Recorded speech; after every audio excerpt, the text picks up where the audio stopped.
how the situation is handled is on you, baby girl. Hello to my beautiful tchotchkes. Welcome back to another episode of the Cha Cha Beat podcast. I'm your host, Cha Cha. Today in the chachaverse, we are going to watch a video called The Truth About Being a Girl.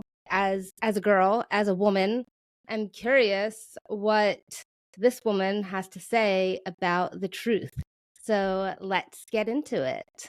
Before we do, like this video and subscribe to this channel. Like the video, subscribe to the channel. Like videos, subscribe channel.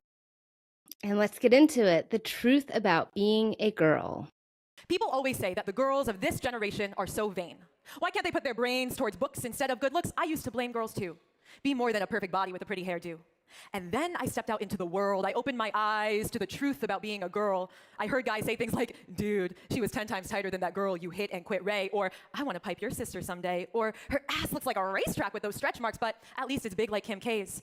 I never grew up thinking of those things. Don't blame me, but when I thought about boys, I thought about dinner dates and soulmates, not fuckboys that look at you like shark bait. It breaks my heart for every girl growing up in this world. Instead of, how was your day messages, we get, you up, wanna come fuck? I am not an object. I have a voice and something to say. Do not assume that I belong in your bedroom. I belong in a conference room. And for anyone who thinks that this generation is so vain, it's because us girls are held under a microscope day to day. It's like beautiful doesn't even exist unless you can cross everything. Okay, we're just going to pause it right there. I don't know if she's going to get into this. Maybe she's going to pull a little switcheroo on us. But at this point, I feel the need to say that maybe part of the reason why these girls are getting text messages saying like, what up, you up, or whatever it is. How are these girls dressing? How are these girls presenting themselves? Do they present themselves in a way of class and grace and beauty? I'm not so sure. Let's keep watching. Off the checklist. Big butt, big boobs, skinny waist, includes small nose, plump lips, bony hips, careless, but still has no awareness. In all fairness, I want to be seen as beautiful too. I mean, I don't want to be demeaned. I mean, I'm not the same girl I was at 15. I mean, I'm stuck in between being a girl and a woman, growing up in a world that has taught me to look sexy, get a degree, maybe a little rhinoplasty, but never disagree with misogyny. A world that has not taught me that being a woman is living in fear that your basic healthcare will disappear, or that your paycheck might somehow be smaller than a man that does the same job, or that your boss might tell you to stop giving him blowjob eyes. If you want a raise, you gotta compromise. Show me what lies above those thighs. Boy, please. The moment you misidentified everything was when you forgot that not even 100 years ago, I could not vote. Look at what happens when you try to demote the very bodies that give birth to you, please. We are used to it all, and we are appalled. But you see, we don't know what it's like to be free. Equality is not just about calling someone out. Okay, so I don't think it's going to change directions. And I also just noticed that it has a little girl boss emblem in the corner, so I see where she's going with this. How old is this woman? Is she married? Does she have a man who loves her in her life? Does she have kids? Does she want children? Because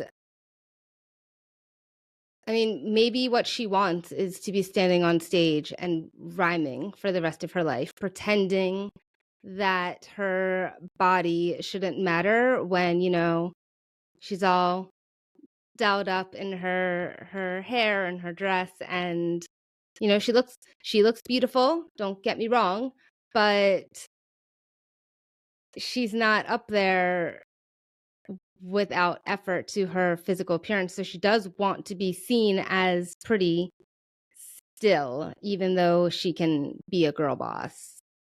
Let's hear her out. Equality is accountability, that my brother knows that I am equal to him, so equality is education. From classrooms to courtrooms to conference rooms and computer screens, it is using tech for good, for me too, for movements. Equality is truth, is strong voices, is breaking. And look at this outfit she's wearing. Why are you wearing such a short, tight skirt, lady? You don't want to be objectified. What are you wearing? I mean, she could have worn a pantsuit. She could have worn a longer skirt. She could have worn a jacket. Through the silence that exists, because silence can't exist if it's not tolerated. It is all of you. Changing the future, clearing the path for every woman and every man. It is raising the next generation to know that not only does their voice matter, but it will. Is she like a preacher? What's going on here? What is She's very convicted in what she's saying. Be heard. And that's why we got the power in our hands, because we will not sit back and nod and smile while certain people reconcile the rules to being fertile. Sorry, but it's my body, baby. I may be a young lady, but my dad always taught me to speak out and fight against injustice of every kind. So here I am speaking out for all my ladies in the house. We will not stop the fight until we hold our rights for women of every color, size, shape, sexual identity, and place in this world. And that is the truth about being a girl. So the truth is that girls are not going to stop until all the girls are girl bosses? What about the girls that don't want to be girl bosses? I mean, there are plenty of women who don't aspire to climb a corporate ladder or to work a menial, like, blue collar job. They are tired. I mean, I'm 40 and I don't want to work. It seems as if every couple weeks I am like strucketh downeth and just don't feel good, can't think. I'm foggy and drained and exhausted and wilted. And I don't want to work. I don't want to have to work on like a consistent basis the way that men do, because men don't have the bodily fluctuations that women do, and thus they are able to more consistently work, let alone the women that also want to raise children and be full-time mothers and homekeepers.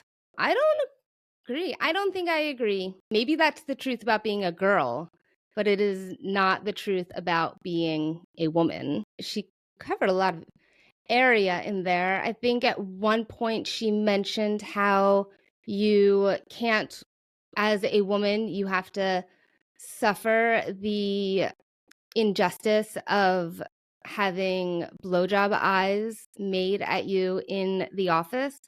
Well, first of all, if you are dressed like that, you are being suggestive in the office. If you don't want to be looked at objectively, don't wear something that objectively makes you look sexy. I used to work at an ad agency in New York City, and this is not like in the 60s of Mad Men. This is in 2010. He was older. He had been there since the 1960s. Wendell was his name, and he must have been in his 70s or 80s. No, I mean, maybe 60s, because I would hope that he would be retired. But to my 24-year-old eyes, Wendell was old.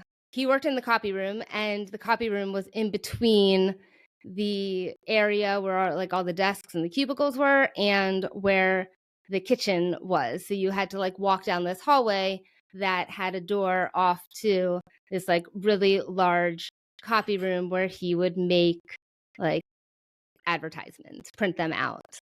And I guess Wendell took a notice to me walking by and took it upon himself to give me the nickname Hips. And he called me Hips. Hey, Hips, how are you doing today, Hips? And he was always very lovely and respectful and endearing to talk to. But he gave me this rather sexualized nickname. It was never a problem, never needed to become a problem. It was sweet in some way. But yeah, I got called Hips by the older gentleman working in the office. Not to mention when the senior creative director grabbed my ass at the company 25th anniversary party. He did try to grab my ass, and I told him, do not do that. And then he tried again, and I told him again, do not do that. And the next time I saw him in the office, I was sure to look him in the eye and let him know that, like, this is not okay. Long story short. So I can relate. I hear what she's saying, but how the situation is handled is on you, baby girl. Like, are you going to lean into their sexual advances? Because they will take advantage of that. Or are you going to say, no, I'm not letting you grab my ass at the company party? Don't forget, like my video, subscribe to my channel. I'm pointing as if like I know where these things are on the screen. But like the video, subscribe to the channel. I'll see you next time. Cha cha cha.